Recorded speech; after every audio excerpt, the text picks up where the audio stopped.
Now, I don't know about you, but the first time I picked up that poem and read it, the hairs on the back of my neck stood on end, right?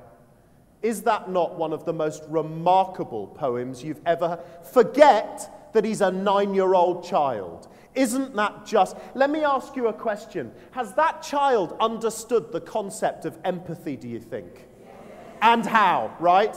Is that use of language not extraordinary? Now, my point is this. My opinion of that young teacher did not change. She was still a remarkably gifted, talented, extraordinary teacher. However, she had been trained and had experienced as a child herself a system of education that requires you to set very specific outcomes and only measure every achievement against those very specific outcomes. And because this was a failing school, she was under even more extreme pressure to focus on those specific outcomes. Now, what it strikes me about that, by the way, she sat down with myself after and she cried. Because as soon as she realized, and she had breathing space, she realized what had happened, not just for Clint, but the other children and her mindset as she was as a teacher. And I think the best way to sum it up is this. It strikes me that we have become so pressured around outcomes and about making sure that children achieve the measurable things they have to achieve, that somewhere along the line, across the world, education has forgotten one very crucial thing. And for me, it's this. Education and learning is about the quality of the journey. It's about the process. And what we need to understand is that if we get the journey right, if we make it irresistible, if we make it meaningful, if we fill it with passion, then outcomes will take care of themselves. But one of the things I urge every group of teachers I talk to is to remember that when we're talking about a future paradigm, a new model of learning, that we never ever allow ourselves again to design that system based on set outcomes. Because what that does is it creates a really narrow experience, doesn't it? And I think the greatest tragedy is this. Across the world, we're talking about the great environmental crisis. The squandering of nature's natural resources is one of the biggest global issues we face as humanity today. But do you know what? I think one day we're going to look back on the education system and say that there was a greater crisis. And that crisis was that for generations we squandered the world's greatest resource, human potential. Because actually, it strikes me that we have the most remarkable generations of children I think the world has ever created. And I think the problem is, because of the narrowness of the experience so many of them have in the education system, that unless they're academic, unless they're really, really intellectually academic and bright and they can pass these exams, how many children leave education thinking they're useless? How many children think they failed? Clint would have been one of those children, wouldn't he? Clint had been labeled as a child that lived on his own little planet, that never did what he was supposed to do, couldn't accomplish set tasks. How brilliant is that child? Wouldn't you love to have a Clint in your class? Wouldn't you love to have Clint thinking about the world's problems when he grows up and grows into adulthood and leadership? And isn't he exactly the kind of person I would want fighting for me to find the solutions to things like the giant environmental crisis of the world? And I think that one of the things that taught me that day was that actually education has lived in a world, although the world's changing so fast, we're under so much pressure as a profession that actually we don't really have time to breathe long enough to think about the big challenges. And what I mean by that is this.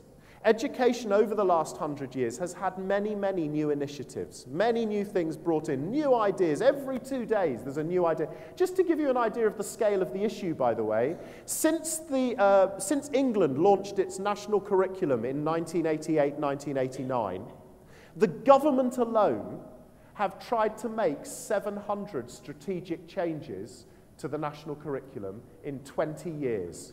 700. Right?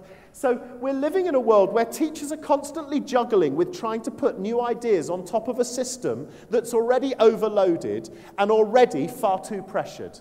So what happens is these things just become initiatives that last for a few weeks, and then because the wheel's spinning so fast, they disappear. There's a wonderful story by a man called Price Pritchett. Price Pritchett is one of America's great gurus of organizational change. And he was sat one night in a motel room in northern Canada, reflecting on some work he'd been involved in. And he caught out of the corner of his eye a fly buzzing against a window pane.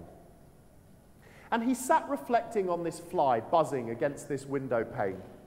And you see, the thing was, the fly was doing what it had been genetically programmed to do. It had one target in its life. The fly's one target was to head for the light. That's what flies are programmed to. They have to just head for the light. Wherever the light is, that's what they have to do. So this fly was buzzing as hard as it could against this window pane, trying to achieve its goal. The irony, of course, of the fly's plight was that no matter how hard it was buzzing, it would never be able to buzz hard enough to break through the glass. But it couldn't be accused of not trying, not caring. It was doing everything it could in its power. But it could end up killing itself through sheer effort right there on the windowsill. However, if the fly had had the space and time to stop buzzing just long enough, it would have realized that in this same room, 10 feet away, there was an open door, which meant actually that within 10 seconds of flying time, this fly could have reached the outside world it had been seeking. And I think one of the great joys of a conference like this, and of the way it seems to me that Beaconhouse manages development, is it ensures that as a group of professionals, you have the space and time to stop buzzing. And what I would say to you is, as you continue your journey into the development of a future model of curriculum, please don't rush. Don't try and get there too quickly. Because the minute you try and implement a new system too quickly, it's just another initiative. And this is far, far too important. And this is about a paradigm shift. And paradigm shift takes years to accomplish. Years and generations. And what I mean by that is this, that those of us in this room today, those of you who are committing to really make this journey happen, to begin the process here, the truth is, many of you may well have retired by the time the fruits of your labors show real dividends. But that is not an opportunity, that's not a reason to try and do it quickly or not start the journey at all. What we're talking also about here, when we're talking about a future model of learning, is I believe if we're seriously going to shift education globally, we must move away from the idea that what we're going to do is replace an existing curriculum and model with another new fixed curriculum and model. Because of the nature of the way the world's turning at the moment, we can't create another model, because as soon as it's created, it'll be out of date. It strikes me that the future of education has to be organic. It has to be constantly evolving and changing, doesn't it? We have to constantly move forward. So we can't ever get to a point where we design something so fixed and inflexible that in 10 years' time we have to have another conference where we're saying, how do we now create learning for the future? See what I mean? The capacity has to be part of that paradigm shift, that we're constantly evolving. What I would hope is around the world 10, 20 years from now, we don't have any more conferences that are talking about what do we do to create a learning of the future, because it's constantly evolving itself. So events like this won't be necessary. But the key is time, real time, the realization and confidence as a profession to understand that this isn't something we can just put in place, design and implement in a few months or even a couple of years. That it's something that reflects Beaconhouse's own story, that it's organic, it's evolving, that every year, every week, you're opening up new tributaries and new opportunities. And actually, I don't know whether, reflecting on the 35 years ago, you knew this is what it would look like. My guess is you didn't. And that's because you engaged in a journey of discovery and genuine organic process. And I would say the same thing when people talk to me about what we achieved at Grange. They said, well, did you know exactly what it was going to look like when you started? And the answer is no. I had key principles. I knew what I wanted in terms of the principles, but I had no idea what it would end up being. And the other question people ask me is, so since you've left the school, has it changed? And my answer is always, I hope so. Because if actually it hasn't continued to evolve and change, then I didn't do my job properly as a leader of education.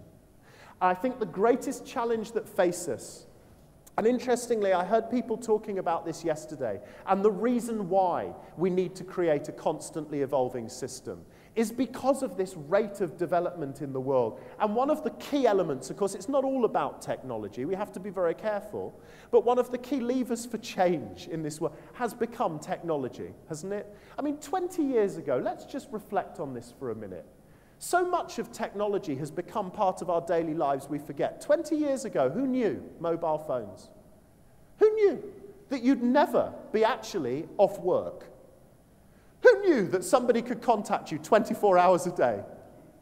Interestingly, isn't it an insight and interesting? If I'd known that 20 years ago, if I had a mobile phone, it meant I'd never have a day off, I would have blown up the mobile phone factory.